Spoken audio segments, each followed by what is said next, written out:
पुण्य के उदय में अच्छा कार्य कर लेना ये विवेक है, ये भाग्यशाली बना है। पुण्य के काम में हम पुण्य के उदय में अगर हम पाप के कार्यों में लगे हुए हैं तो निरंतर वह पुण्य भी नष्ट हो रहा है और आगामी पाप का भी संचय निरंतर होता चला जा रहा है। आचार्य महाराज ने ये कहा था कि अभिप्राय से गुणस्थान बनते हैं, आप क्रिया से नहीं। आचार्य महाराज कहते क्रिया से गुणस्थान नहीं, अभिप्राय से गुणस्थान बनते हैं। इसी तरह हमारा क्या अभिप्राय है उससे ही पुण्य और पाप संचय हुआ करता है। आप पुण्य के कार्यों में बैठे हैं, धार्मिक कार्यों में बैठे हैं और हम सोच रहे ना महाराज पुण्य हो रहा होगा, तो ये कोई नियम नहीं।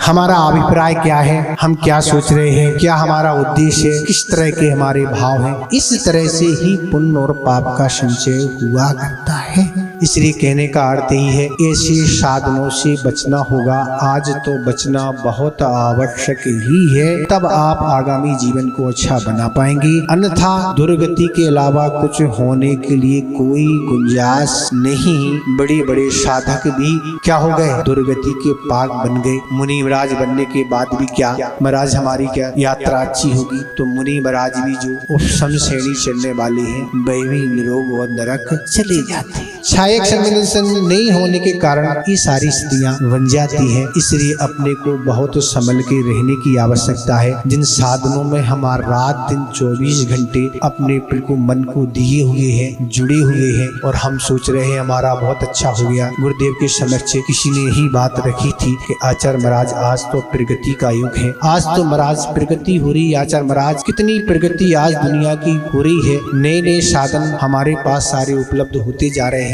और हम बहुत प्रसन्न और खुश हैं, अपना जीवन बहुत निकाल रहे हैं। तब गुरुदेव ने यही उत्तर दिया था कि आज प्रगति का नहीं, आज दुर्गति का युग है। जितने भी साधन आपको मिल रहे हैं उनमें आसक्ति के साथ भोग कर रहे हैं, उससे दुर्गति ही होगी, सतगति होने वाली नहीं है। इसलिए प्रसन्न नहीं होइए, उन साधनों से बचिए और अपने आगामी के जीवन को सुंदर बनाएंगे। इस मनुष्य पर्याय की कीमत आप समझे, ये मनुष्य पर्याय कितनी कीमत से मिलती है। तो आचार्य पूज्यपाद महाराज द्वारा रचित सर्वार सिद्धि में बोधि दुर्लभ भावना के बारे में आप पढ़ेंगे, तब आपको समझ में आएगा कि आपका जीवन कितना सुखमय व्यतीत होगा। दुर्लभ बोधि दुर्लभ भावना की वह लगभग 10-12 लाइनें होगी सर्वार सिद्धि में, जहाँ 12 भावना का 9वें अध्याय में उल्लेख किया है कि मनुष्य पर्याय कैसे मिलती है। तो अपने आगामी जीवन को ऐसे आप सुंदर बनाएं।